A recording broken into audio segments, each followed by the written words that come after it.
Bonjour Benjamin Sabat, Bonjour, bienvenue. merci Alors beaucoup. Benjamin, vous êtes directeur de Journalist Trust Initiative pour Reporters sans frontières, une organisation internationale indépendante qui défend la liberté, le pluralisme et l'indépendance du journalisme à travers le monde. Alors pour démarrer, est-ce que vous pouvez nous parler des valeurs et des actions de RSF? Vous les avez déjà brièvement abordées, ces valeurs de Reporters sans frontières. C'est une ONG qui a été créée il y a 40 ans pour défendre les journalistes qui sont en danger dans le monde et on sait qu'ils peuvent subir, affronter de nombreux dangers.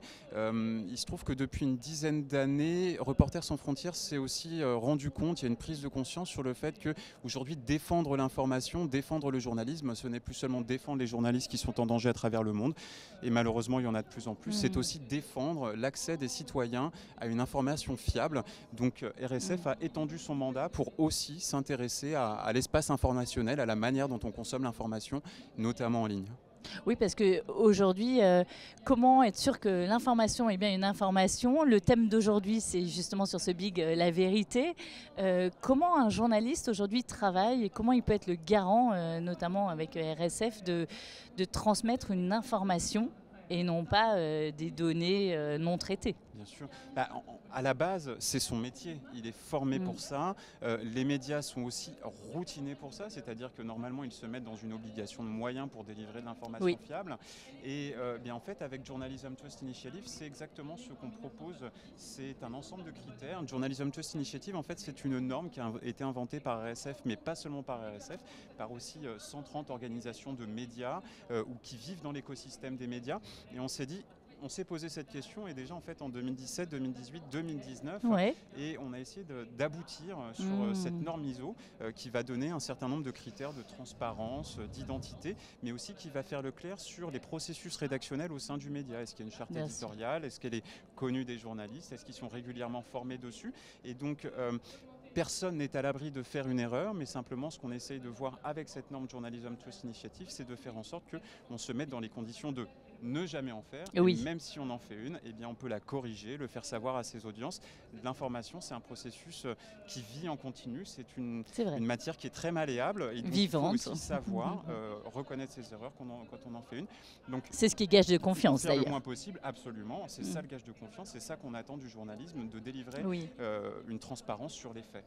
Alors, avec l'essor de l'intelligence artificielle, comment les journalistes peuvent-ils garantir la fiabilité de l'information dans cet océan de contenu généré automatiquement aujourd'hui? Eh bien, je pense que le premier axe, c'est de faire très attention à ce qu'on fait soi-même dans les rédactions. On a parlé de ce lien de confiance qui existe entre les citoyens, les lecteurs et les lectrices, ou les internautes aussi, bien sûr, et les médias. Donc il y a tout un tas de garanties que les médias doivent offrir à leurs journalistes. Alors c'est vrai que l'intelligence artificielle, ça peut permettre de faire beaucoup de choses. On se dit qu'on peut aller plus vite, qu'on peut éditer plus vite. On se dit même qu'on pourrait générer des images quand on n'en a pas. Nous, en fait, ce qu'on a fait chez RSF aussi, on a été à l'instigation d'une charte qui s'appelle la Charte de Paris sur l'intelligence artificielle.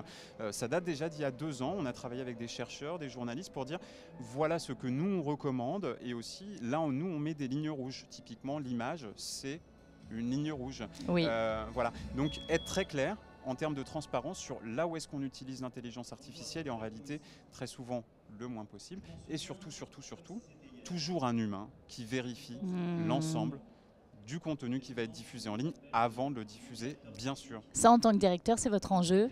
Entre autres, évidemment, mais... C'est un enjeu pour l'ensemble des rédactions aujourd'hui de contrôler la manière dont on travaille avec l'intelligence artificielle au sein des rédactions, d'impulser les bons usages, de mettre des lignes rouges très claires. Et on peut aussi aborder éventuellement une autre fonction du journaliste aujourd'hui qui est de lutter contre la propagation de tous ces contenus qui existent et qui sont de plus en plus faciles à générer grâce à l'intelligence artificielle. C'est ce qu'on appelle le fact-checking. C'est une fonction qui est malheureusement devenue essentielle à la fois dans notre métier et aussi au sein de la société. Et alors pour finir cette interview, un message pour celles et ceux qui nous regardent et qui ont eux aussi peut-être une responsabilité aujourd'hui individuelle à croiser non pas leurs sources, ils ne sont pas journalistes, mais les informations qu'ils reçoivent pour essayer de vérifier aussi par eux-mêmes. Est-ce qu'il y a cet enjeu-là? C'est devenu une responsabilité individuelle. Alors nous chez RSF, ce qui nous ennuie, ce qui nous agace, c'est qu'on pense que c'est très très exigeant finalement de devoir croiser ses sources, de vérifier tous les contenus auxquels on est exposé.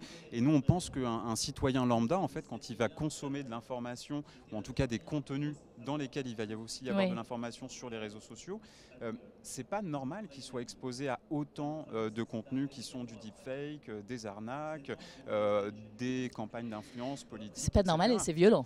C'est pas normal, c'est violent, ça crée d'autres conséquences au sein de la société. Je pense à la polarisation des débats.